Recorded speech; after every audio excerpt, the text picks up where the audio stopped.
So lepas ni saya nak jawab soalan daripada kalian ya. So ada orang tadi dia tanya epilepsi dengan alkoholik boleh ambil ke tak? Alkoholik, tolonglah treat your alcoholic first. Kindly come out of your alcoholism.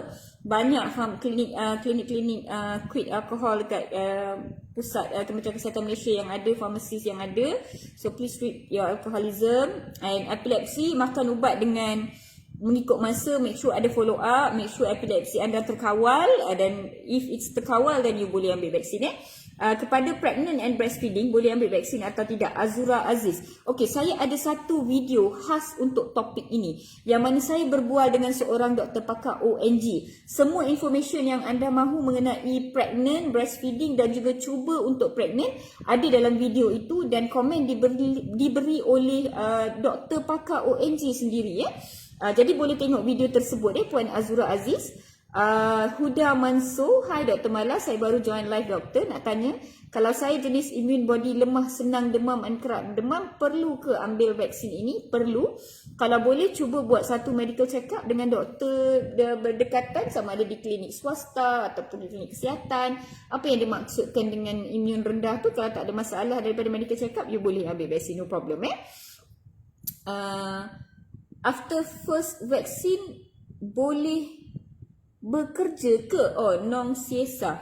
Bolehlah, bergantung kepada kerja kamu Kalau kerja kamu membenarkan kamu cuti selepas pengambilan vaksin, dan you boleh cuti. Kalau kerja kamu macam susah frontliner, susah nak cari pengganti and all that, dan kena kerja, terpaksalah kerja bukan saja vaksin COVID-19 kebanyakan vaksin lain pun sama juga Ada orang datang ke hospital kami ambil vaksin, contohnya typhoid, influenza, dan lepas ambil vaksin mereka dapat cuti, mereka boleh ambil MC ataupun ambil time sleep dan sebagainya. Tapi kami memberi vaksin kepada orang lain dan kami menerima vaksin yang sama, lepas terima vaksin kami kerja je macam biasa, tak ada masalah pun so it depends on your work nature sebenarnya. But doktor, lengan kiri saya sakit, frozen shoulder, tempat nak cucuk tu ada kaitan tak dengan saraf urat muscle kesan dari frozen shoulder itu? Ideally no, tak ada kesan pun, tak ada masalah pun. Tapi kalau kamu dah memang ada frozen shoulder of one hand, then maybe you nak minta frozen injection of another hand lah. That would be the best way, most likely Alright.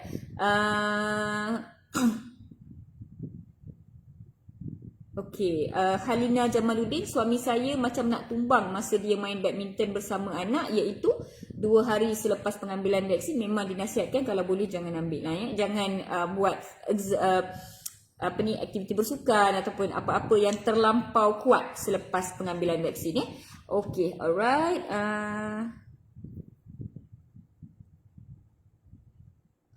Apa ni? Ada soalan yang bersambung-sambung ni. I nak tanya doktor, replying to, kalau ada gastric GERD boleh ke ambil vaksin doktor? Boleh. Kolesterol tinggi saya dah buat, soalan siapa ni? Syah Muhammad, kolesterol tinggi saya dah pernah buat live berkenaan dengan kolesterol tinggi, boleh tengok di situ. G6PD, aduh saya tak boleh lah nak jawab soalan G6PD ni. Ubat tahan sakit atau selsema boleh tak ambil selepas cucuk vaksin? Zakaria, kalau perlu boleh ambil Udawan, saya dah complete vaksin dos kedua, tak sakit langsung dan tak lenguh pun tangan, pelik pula saya. Oh, baguslah tu. Hasnah Abdul Kadir, hai Dr. Mala, bagaimana orang yang ada darah tinggi, kencing manis, sakit buah pinggang, kolesterol, boleh ambil vaksin? Boleh. Tolong tengok live saya berkenaan dengan topik ini. Saya dah jelaskan semua dengan jelas-jelasnya tapi jawapan pendeknya boleh. Muhammad Azlan Lan, doktor nak tanya kalau ada asma boleh tak ambil vaksin? Make sure asma kamu terkawal, make sure asma kamu dengan follow up yang betul dengan doktor yang betul, dan jika terkawal anda tak teruk. Kenapa saya kata tak teruk sebab setengah orang dia tak kawal asma dia. Dia memang asma dia ada tak jumpa doktor, tak ambil ubat dengan betul, kerap dapat exacerbation, dan musim hujan sekarang kan selalu dapat semput. Lepas tu dengan asma yang tak terkawal tu, anda pergi ambil vaksin. Lepas ambil vaksin, macam sebelum vaksin, anda dapat lagi asma yang teruk, dapat lagi semput yang teruk. Jadi sekarang ni kalau lepas vaksin masih kena semput, salah vaksin ke salah semput yang tak terkawal tu? Susah kita nak komen kan. Sebab tu saya kata kepada semua orang yang ada underlying medical illness, kamu ada sawan, kamu ada ketagihan, sama ada ketum lah, ketagihan arak lah, ketagihan whatever lah Lepas tu ada asma lah, ada kecemahan di darah tinggi. Make sure penyakit-penyakit itu terkawal.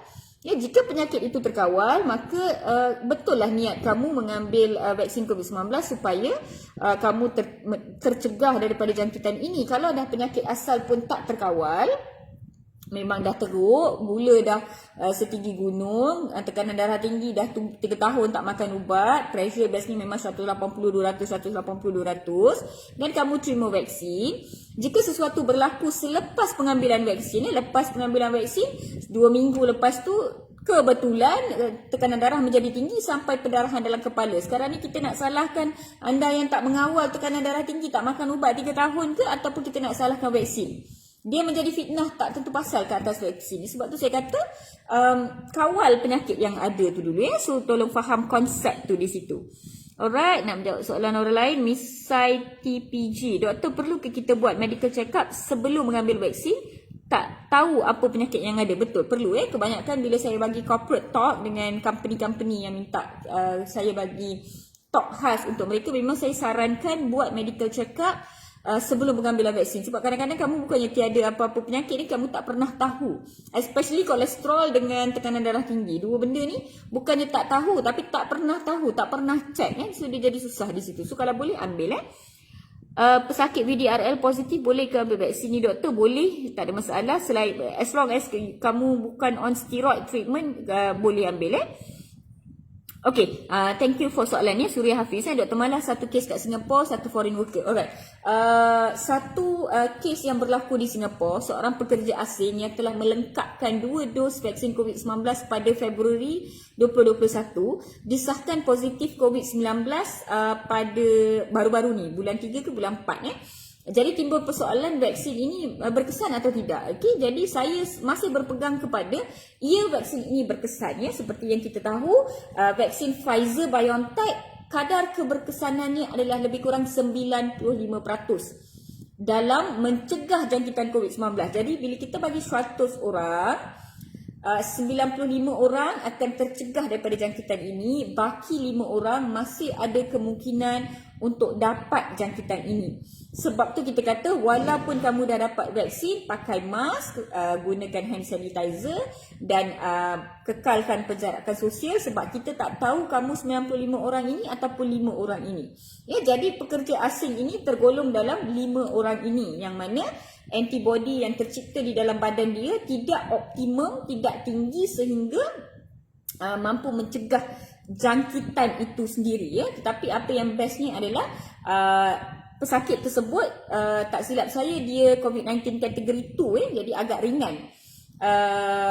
Dia punya level jangkitan dia, dan dia juga tidak mengalami apa-apa komplikasi. Saya rasa last saya baca semalam daripada jangkitan ini. Jadi buat masa sekarang kita nampak bahawa dia masih boleh menyebabkan jangkitan, tetapi tidak sehingga menyebabkan komplikasi jangkitan COVID-19 seperti gagal buah pinggang ataupun gagal hati ataupun rosak masalah komplikasi yang lain, dan juga ia tidak menyebabkan kematian. Pesakit itu masih hidup so itu yang kita cuba nak tunjukkan. Jadi kalau vaksin Pfizer BioNTech yang kebanyakannya diberi di Singapura, saya rasa kadar keberkesanannya adalah lebih kurang 95% tetapi saya rasa dekat Singapura dah berapa orang dah penerima vaksin COVID-19 di Singapura? Saya tak pasti berapa orang. Baru seorang sahaja yang positif. 38 Januari. Saya tak pasti dah berapa orang. Sekejap saya cari sekejap. So dekat Singapura dah lebih kurang 1.67 million dos diberi, dengan 536,000 orang telah menerima full dos, kedua-dua dos vaksin 9.4% rakyat Singapura telah menerima vaccination COVID-19, dan daripada 536,000 ni baru seorang yang dikesan mempunyai jangkitan vaksin COVID-19. Alright. Kalau vaksin Sinovac, kadar keberkesanan dia berapa doktor? Okey, kalau vaksin Sinovac, kadar keberkesanan ni dia di Turki, yang mana Turki jangkitan COVID-19 dia lebih kurang sama dengan Malaysia. Dia punya new case dia sama dengan Malaysia. Kadar keberkesanan di Turki lebih kurang 91%, 90 lebih lah, 91 ke 92 macam tu.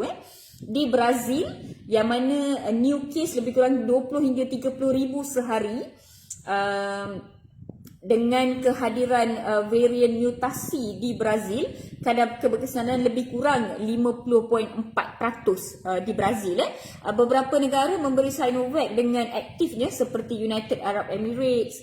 Tak silap saya di Saudi Arabia pun ada juga Sinovac, kadar keberkesanan agak tinggi sebenarnya. So Sinovac pun is one of a good one, dan Sinovac lebih rendah profil alergi dia daripada Pfizer-BioNTech sebenarnya. Soalan daripada Zalman, apa komen doktor tentang pembekuan darah penerima vaksin di Australia? Okey, pembekuan darah ni sebenarnya, kes pembekuan darah ni sebenarnya kita sibuk duk bincang adakah vaksin COVID-19 menyebabkan kes pembekuan darah dalam populasi. Dan saya rasa sebelum ni, sebelum roll out vaksin COVID-19, saya jarang dengar orang bertanya berkenaan dengan risiko pembekuan darah dengan doktor. Biasanya orang tanya kecil manis, darah tinggi, alergi, mengandung, macam mana nak cuba mengandung, kesuburan dan sebagainya. Jarang orang bertanya tentang blood clot. Namun kami di hospital selalu dapat kes pembekuan darah ni, selalu dapat kes-kes sebegini, sampai macam mana nak cakap, sampai tak asing pun untuk kami. Tetapi bila roll out vaksin ni, tiba-tiba dia jadi glamour. Jadi sebenarnya benda-benda lain selain daripada vaksin. Rokok adalah antara risiko paling tinggi untuk kes pembekuan darah. Jadi bila kita fokus penerima vaksin COVID-19, 14 hari selepas penerimaan vaksin didapati mengalami masalah darah beku. Jadi saya sibuklah saya nak tahu orang tu sebenarnya dia perokok tak? Kalau dia rokok, berapa lama dia rokok? Berapa kotak sehari? Berapa tahun dah dia merokok? Saya lebih nak tanya soalan-soalan macam tu. Kita duk sibuk nak tanya pasal vaksin ni, tapi kita tak pernah tanya pasal rokok. Sama juga kegemukan, obesity. Obesity adalah antara risiko paling tinggi dalam masalah pembekuan darah ni. Jadi bila kita tengok di negara-negara yang berlaku, apakah dia punya statistik obesity? Apakah statistik orang yang melebihi BMI? Apakah statistik orang yang obesity dan merokok? Risiko dia untuk dapat darah beku 2 kali ganda daripada orang biasa. Jadi perkara-perkara begini adalah lebih penting untuk diambil, bagi saya lah sebagai seorang doktor. Bila saya baca berita, keratan berita yang mengatakan 20 penerima vaksin disahkan mengalami masalah blood clot. So saya nak tahu masalah pembekuan darah. Saya nak tahu daripada 20 orang tu berapa orang merokok.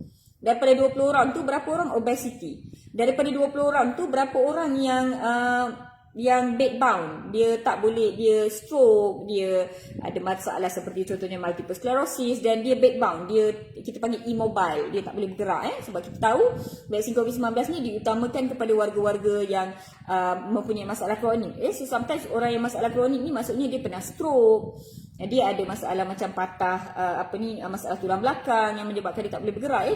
Jadi apabila seseorang itu terlantar di katil, risiko dia untuk dapat darah beku lebih tinggi. Macam kita tahu wanita yang baru bersalin, selepas dia baru bersalin, dan especially kalau dia mengalami persalinan melalui kaedah caesarean section, risiko wanita tersebut untuk dapat darah beku lebih tinggi daripada orang lain. Sebab tu wanita yang lepas bersalin, kita berikan dia rawatan, dia akan dapat ubat cair darah. Dia kena cucuk sendiri, bawa pergi klinik mana-mana, dia cucuk ubat cair darah tu. Jadi kita tahu mereka mempunyai risiko yang lebih tinggi untuk dapat blood clot daripada orang lain. Jadi orang-orang yang dapat vaksin COVID-19, saya juga nak tahu adalah adakah mereka pernah mengalami major surgery, adakah mereka ada masalah seperti varicose vein dan lain-lain lagi yang menyebabkan dia dapat darah beku juga. Tapi kita ni duk fokus dekat vaksin sahaja. Macam saya cakap hari tu, bila saya pergi masuk dalam satu fast food restaurant ni, K-Fry nama dia, saya terkejut tengok. Saya kali pertama masuk kan, memang macam rusuh masuk kampung. Dan bila saya tengok makanan dia macam-macam warna, keju dia diangkat-angkat macam tu, dia pusing-pusing, dia salut-salut, air dia macam-macam rupa, dia punya dessert dia macam-macam rupa. Seronok je semua orang makan Risau saya tengok berapa banyak kalori dia. Apa isi kandungan makanan ni? Ada allergen ke tidak? Jadi kita ni sibuk duk kata 2 minggu selepas penerimaan vaksin 20 orang disahkan sakit jantung. Tapi kita tak pernah tanya. Tak pernah ada berita mengatakan 20 hari selepas makan ayam goreng XYZ 20 orang disahkan sakit jantung. Tak pernah kita buat kajian-kajian sebegitu makanan yang menyebabkan. So bagi saya perkara-perkara seperti blood clot ni, iaitu keadaan yang sering berlaku dalam population, bagi saya kalau ia tidak melebihi lebih daripada what usually happens in that population, then it's not that significant actually melainkan dia boleh cakap orang tu sebenarnya tak ada apa-apa risk factor, vaksin sahajalah risk factor dia, then there's something wrong. There's something very very scary untuk kita tahu. Dekat Malaysia sekarang dah lebih kurang 1 million dos diberi. Dan kalau betul buat masa sekarang frontliner. So umur tu agak agak narrow lah dan frontliner pun orang yang kena banyak bekerja dan sebagainya. So ada tak situasi yang sangat tinggi? I don't see it yet. So kita kena tengok dia punya detail report sebenarnya. Saya tak boleh nak komen dengan baca tajuk keratan akhbar sahaja Alright, so ada tak lagi apa-apa soalan nak tanya? Pasien yang ada penyakit CCF dan AF on warfarin boleh ambil vaksin atau tidak? Boleh ambil tapi make sure CCF tu control lah. Jangan sampai jadi decompensated CCF. Kalau control CCF, control atrial fibrillation, boleh ambil, tak ada masalah sebenarnya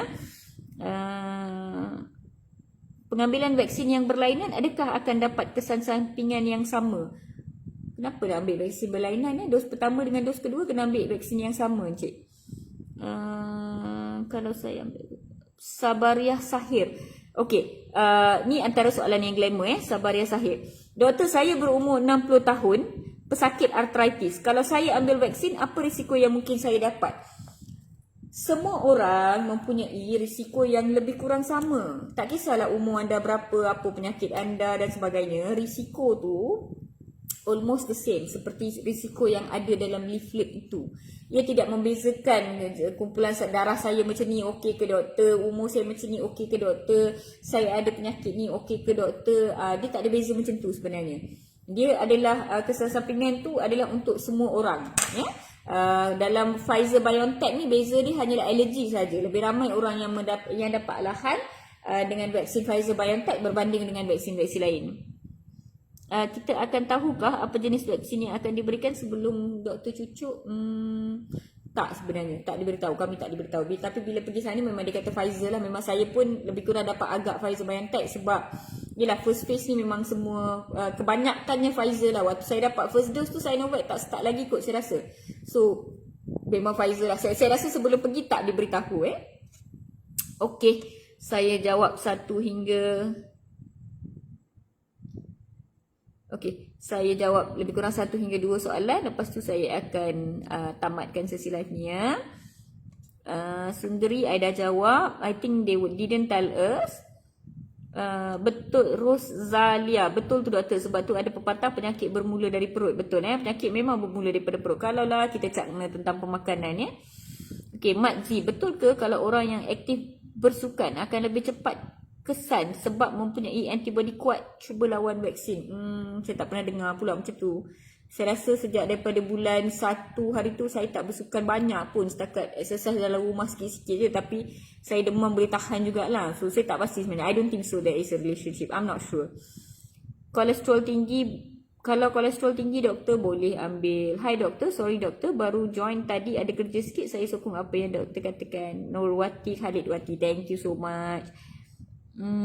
Kamal Abdullah, doktor kenapa ada jarak masa untuk suntikan kedua dan adakah antibody yang dimiliki ini kekal selamanya? Okey, kenapa ada jarak sebelum dos kedua? Sebab ketika dos pertama antigen iaitu bahan daripada virus itu satu bahagian daripada virus itu dimasukkan ke dalam badan kita supaya sel imun dalam badan kita kenal penjahat ni Dan bila dia kenal penjahat ni, dia cepat-cepat keluarkan antibody untuk lawan penjahat ni, makan dan settlekan dia. So antibody ni duduk dekat situ dan bila antibody dia dah duduk kekal, dia aktif, kita panggil ni biasanya IgM.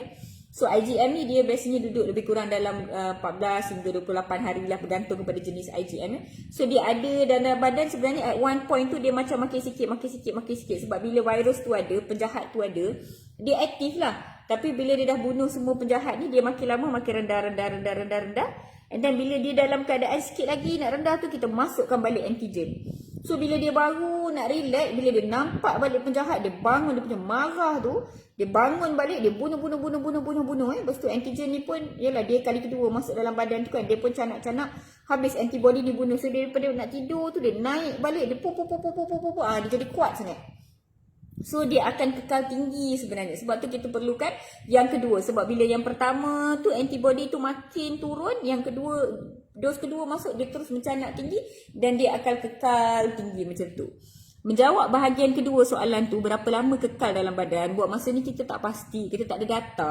Dalam perubatan ni kita tak boleh sembang kari kosong ni. Kita cakap 5 tahun akan antibody ini akan kekal 5 tahun dalam badan anda. Tetapi kita tak ada bukti yang ada orang pernah ada 5 tahun. Sebab virus ni kan baru setahun setengah. Jadi macam mana kita nak buktikan benda tu akan ada 5 tahun? Kalau dah ada real life, data sebenar, sebanyak 50% penerima vaksin mempunyai antibody dalam masa 5 tahun. Dan ini adalah datanya. Bila ditunjukkan baru kita boleh percaya. Sebab masa sekarang tak ada data. Sebab tak ada siapa sampai ke timeline tersebut. So kita tengah menunggu data. Kita berharap dia boleh kekal. Bagi saya lah, saya harap at least dia kekal 3 hingga 5 tahun. Saya tak tahu. Kalau dia kata dia orang tengok data, okey 1 tahun masih bagus, then good lah. Lepas tu dia kata lepas 2 tahun kita tengok masih bagus, then good lah. Ia juga bergantung kepada herd immunity. Ia juga bergantung kepada berapa cepat dan berapa lambat kita vaksin, sama ada variasi baru, mutasi baru dan sebagainya. Jadi susah untuk kita komen buat masa sekarang. Cara terbaik adalah berdoa sahaja. Alright. Doktor, umur saya dah 40 tahun, bahaya tak saya menerima vaksin? Boleh terima, tak ada masalah ya. Tak ada kaitan dengan umur sebenarnya. Lagi berumur lagi kena terima. Okey. Doktor, adakah kuantiti vaksin dos pertama sama dengan dos kedua? Sama, kuantiti dia sama. Okey, kepada semua penyakit-penyakit ni, kencing manis, darah tinggi, dialisis, SLE, thalassemia dan sebagainya, jawapan pendeknya adalah anda boleh terima vaksin ini. Jawapan sederhana panjangnya adalah sila berjumpa dengan doktor yang anda follow up. Sila tanya secara personalized tentang kesihatan anda dan tanya dengan doktor tersebut boleh tak ambil. Dan jawapan yang lebih panjangnya adalah saya memang dah ada video khas untuk menjawab persoalan tentang penyakit-penyakit ini. Jadi anda boleh follow video tersebut untuk tengok untuk dapatkan jawapan daripada video itu supaya kamu dapat dapat penerangan yang lebih panjang dan yang lebih jelas. Okey, Asma saya dah jawab tadi. Boleh doktor, kalau dah ambil vaksin boleh puasa tak agaknya? Saya rasa boleh puasa lepas ambil vaksin. Penerimaan vaksin itu sendiri tidak membatalkan puasa sebenarnya sebab vaksin itu bukan dia diberi secara intramuscular. Dia tidak memberi tenaga, dia tidak dia bukannya zat dia bukan zat dia adalah rawatan, dia adalah ubat sebagai pencegah Jadi secara konsepnya saya rasa ia tidak membatalkan puasa tetapi kalau kamu mengalami komplikasi, contohnya demam selepas vaksin, muntah-muntah selepas vaksin, ataupun rasa tak larat sangat-sangat lepas vaksin, dahaga sangat-sangat sebab vaksin bukannya sebab memang kamu tak larat sebab puasa. Jadi di situ timbul persoalan, boleh tak berbuka? Jadi kamu kena tanya dengan doktor yang merawat anda, tanya kepada diri sendiri, niat sendiri dan sebagainya. Tetapi pengambilan vaksin itu sendiri tidak membatalkan puasa bagi saya. So itu saja dari saya. Saya baru 6 bulan operate buang ketumbuhan. Boleh kena ambil vaksin? Boleh. Untuk pesakit COVID, adakah vaksin ini dapat memberi antibody yang lebih baik untuk bekas pesakit? Ya, betul. Ia memberi antibody yang lebih baik. Okey, pacemaker, tolong bertanya dengan doktor pakar jantung anda sama ada anda boleh terima vaksin ini atau tidak. MFS, doktor saya penyakit MFS. penyakit apa tu, MFS tu, boleh tanya dengan doktor anda. Semua penyakit yang anda tulis di situ, tanya dengan doktor yang anda follow up sama ada anda sesuai untuk follow up untuk ambil vaksin ini atau tidak. Please share link to your video Khatijah Abu Bakar di page saya, page Lotte Dr. Mala. Pergi ke section video, dekat situ ada semua video-video yang saya buat sebelum ni, dan ada pin post dekat saya punya page tu. Post yang paling atas sekali memang saya dah letak link untuk semua video dengan topik dia di situ ya. Jadi anda boleh dapatkan semua information yang sesuai di situ. So saya rasa saya nak habiskan sesi di sini sebab bulan puasa ni ramai nak tidur awal. So thank you so much sebab join sesi live Dr. Mala walaupun dalam bulan puasa. Selamat berpuasa, jangan lupa bangun sahur. Doktor tadi ada pertanyaan tentang SLE. SLE kena tanya dengan doktor anda, apakah tahap imun anda. SLE ni dia jatuh di bawah autoimmune disease. Autoimmune disease ni tak boleh jawab boleh ke tak boleh dengan senang macam tu. Kena berbincang balik dengan doktor yang rawat SLE anda, tahu tahap immunity anda, dan dari situ baru boleh buat keputusan kamu boleh ambil atau tidak. So SLE tolong berbincang balik dengan doktor anda. Alright, so selamat malam, thank you so much, selamat berpuasa, jangan lupa bersahur, selamat bersahur. Kurangkanlah marah-memarahi ataupun maki-memaki satu sama lain dalam bulan puasa yang mulia ni. Thank you so much. Jaga SOP, kita jaga kita, semoga kita dapat bergerak sedikit ke sini ke sana, at least lah rentas daerah kot dalam ketika raya nanti. So jaga SOP ketat-ketat dalam bulan puasa ni supaya kita dapat beraya dengan happy-happy. Okay, so thank you so much. Selamat malam. Jaga diri sendiri, berhati-hati di jalan raya dalam musim hujan ni, dan berhemahlah di jalan raya. Hati-hati dan tengok betul-betul ada motor di mana, kalau boleh be a bit attentive to motorcyclist, kesian kat orang musim hujan ni. And thank you so much. Kita jaga kita, celoteh Dr. Mala. Bye bye.